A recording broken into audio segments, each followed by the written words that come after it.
September is National Preparedness Month. Wildfires, storms, and other disasters are becoming more frequent, yet many of us aren't as ready as we should be. Older adults are often the hardest hit when disaster strikes, so preparedness is key. Marguerite Rowe, AARP State Director, is here along with Holly Stark with Washington's Emergency Management Division. Hello, ladies. Hi. Good morning. Yes. So, Marguerite, I want to start with you. AARP, I understand, surveyed older adults about disaster planning. So what did this survey reveal? Well, the survey revealed that about 60% of older adults surveyed felt like they were confident that they were prepared for a natural disaster. But then when you look sort of a little bit deeper, only a third actually have a plan in place. And if you think about it, like just even getting the notices, only like 1 out of 10 older adults have signed up for those text messages, like on your phone, right? In the event of an emergency. Gosh, okay, so we need to get them prepared. We need to all be prepared, but we really this needs to be top of mind. And we're all aware too that we should be planning for our households, or hopefully we are, but taking care of a loved one, we have some extra steps to think about. So what are those tips and steps? Yeah, you know, thinking about older adults, whether it's because they have chronic diseases or whether it's because of mobility issues, those are some of the things that we have to be thinking about. And as I even think about, you know, taking care of my parents, it's where are you going to meet in the event of a disaster if you don't live close by them? If they live in a long-term care facility, do you actually know what the plan is of that facility in the event of an emergency? Yeah, it all makes sense, and the needs and challenges for older adults can be sometimes even more than the rest of us to think about. Holly, I want to get to you. The Emergency Management Division coordinates disaster response and recovery efforts. What are the most common disasters that are facing Washingtonians? Well, so in my program, Hazards and Outreach, we focus on our geologic hazards. So the big three: earthquake, tsunami, and volcano. Ooh. So in Washington, we have the second highest earthquake risk in the nation after California. We are earthquake country. We also have 3,000 miles of shoreline. So if you ever play on the coast or on the Puget Sound, all of that shoreline is at risk of tsunamis.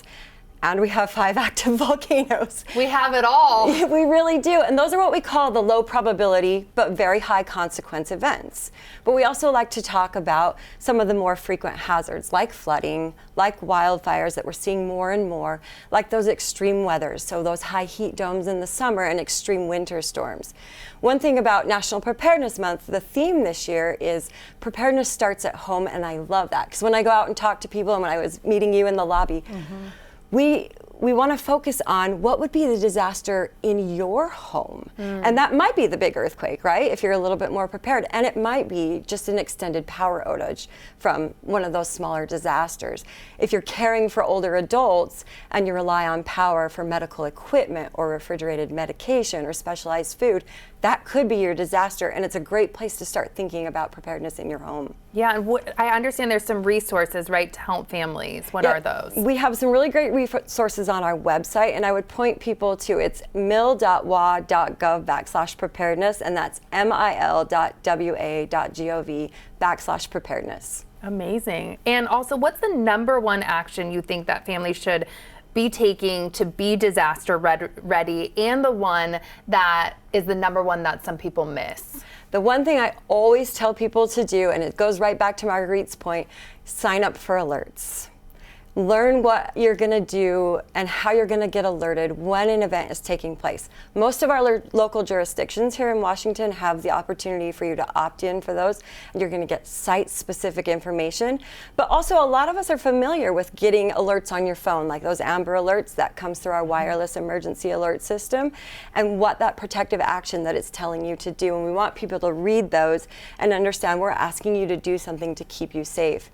And then the one thing I think is the most common missed is that it takes practice. People think, oh, I've got my go kit and I've got my little plan and I'm done. Yeah. But preparedness is a journey. And I always go back to what my son's kindergarten teacher used to say, practice makes permanent.